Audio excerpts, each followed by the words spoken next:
Let's talk about the Cait Corrain book drama and get comfy because there is a lot to unpack with this one. This one was actually something that had been happening for months, and I think what was happening was they were trying to address it directly between the authors affected, but then I think it sort of got out of hand, and Xiran Jay Xhao decided to, make it publicly known what Cait was doing. I'll tag Shiran to this video as well because I do recommend checking out her original TikTok post as well. It was very good. But Alfie, you haven't told us, what did Cait do? What was so wrong about what she did? Well, let's have a look at it together. So here we are on a Goodreads review page for A Fate Inked in Blood by Danielle Jensen. This is a debut author set to release this book in 2024. And we've got some one-star ratings. Okay, that happens. Not you can't please everyone. But let's have a look at some of the accounts. Okay, so we've got Thimble Mouse, 1 star, Chantal B, 1 star, OC Young, 1 star. Keep your eyes on those 3 accounts. Here is another Goodreads review page for another book in this particular genre from another debut author set to release again in 2024. And it already has some 1 star ratings. Oh, okay, well, let's see who they are. Thimble Mouse, Chantal B, Elsie Young. Okay. Here's another Goodreads book review page. This is for To Gaze Upon Wicked Gods. Again, a fantasy book from a debut author coming out in 2024. It's got some 1 star ratings. Who are they from? Well, let's see. We've got Thimble Mouse and Elsie Young again. So 2 of our 3 usual suspects once again. Those 3 accounts seem like readers who are very hard to please. I can't imagine they like anything from a debut author. Oh, I stand corrected. So Cait Corrain's Crown of Starlight, again, debut author set to release in 2024 in this very niche sort of fantasy type subgenre. Who gave it 5 stars? Thimble Mouse, Chantal B, and Elsie Young. Oh, well, who would have expected that? Now, before people say, Alfie, that's just a coincidence, maybe, this book really is much better than those other ones, and, they just happen to all have read the same books. They are in the same genre, after all. No, too many coincidences. Those reviews were all posted on the exact same day, the 2nd of December, and they're clearly very targeted based on who else is in the market. It's clear that Cait has identified her rivals, and by doing this, which review bombing, creating alt accounts to, give 1 star reviews so that these books go down on the trending pages of Goodreads, while her book gets all of these 5 star reviews and gets higher and higher on those lists. Messy, very messy, especially when you take into consideration that most of these other authors are people of colour. It's a bit gross. Not to mention that every one of these accounts has also put her book in like the exact same oddly specific 37 Goodreads lists in what I can only assume is a very desperate attempt to bring her book up the trending page via her alt accounts. Oof. Well, of course, once Xiran exposed her, these accounts and their reviews automatically vanished. Of course they did.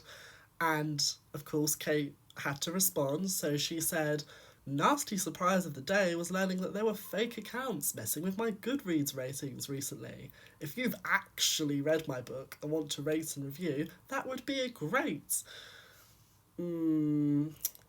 Not sure about that. I guess this explains why my rating was fluctuating so much. If you liked my book, please rate and review it. If you hated it, you're also entitled to share your opinion, but making fake accounts to manipulate my book's rating is something else entirely.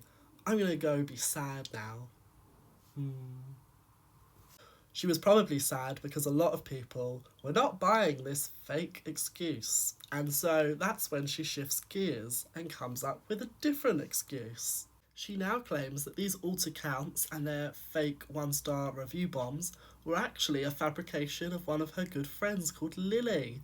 And then seemingly posted like screen caps of the messages she exchanged with Lily. One of them is quoted here. You went after people at my imprint in my debut group. Do you have any idea how much this could have cost me? I could lose my deal. I could lose everything. If this is what Xiran was talking about, I'm going to kill you. Yeah, not sure about that one. Especially because Lily could also just be another alt account that she's sending messages back and forth between herself just so she can portion the blame onto somebody else. Oh no. Oh, just accept what you did. And then, some of the authors that she review bombed were not very happy at this revelation and decided to clap back. One of them, Bethany Baptiste, again, author of soon to be released The Poisons We Drink, tweeted this. Strangers want to know so y'all don't support that author while simultaneously not supporting the debuts affected anyway. That's why nobody's saying anything right now. This is hot tea for y'all. Meanwhile, debuts have to deal with an albino snake in the henhouse. Let us process this. Bravo, bravo. And then people were coming for Bethany Baptiste, saying that she was an ableist just because she compared Cait to an albino snake.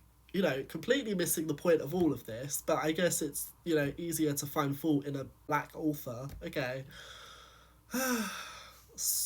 Too much. But I do agree with where Bethany's coming from. I think we need to take this rather negative situation and turn it into a positive one. And I think the best way to do that is to take the authors who have been mistreated by Cait and uplift them. So here is a list of some of them. I'm going to try and tag them in this post as well. Please send them some support and, number one, check out their books, especially if you like this type of genre work. This story is really a primary example of why I just don't get on with Goodreads. I'm sure it has its decent corners, but there's just too much room for craziness. Like, is there no blue tick service on Goodreads? If there's no form of verification or authentication, then what's to stop me making 100 alt accounts tonight and just randomly attacking whatever author I see fit? Like, that's terrible. Because Cait only got caught because she left like a very obvious trail that someone was smart enough to pick up on. But I'm sure there are lots of authors that are also doing similar schemes. And sure, Cait is probably going to lose like her subscription box and book deal, and as she should. But what about the other people who are probably doing this? And what about these authors who now have like irreparable damage to their reputation on Goodreads? Like, that's terrible. Maybe in 2024 I'll join one of the alternative sites because I have heard there are some good replacement sites for people who don't like the toxicity of Goodreads.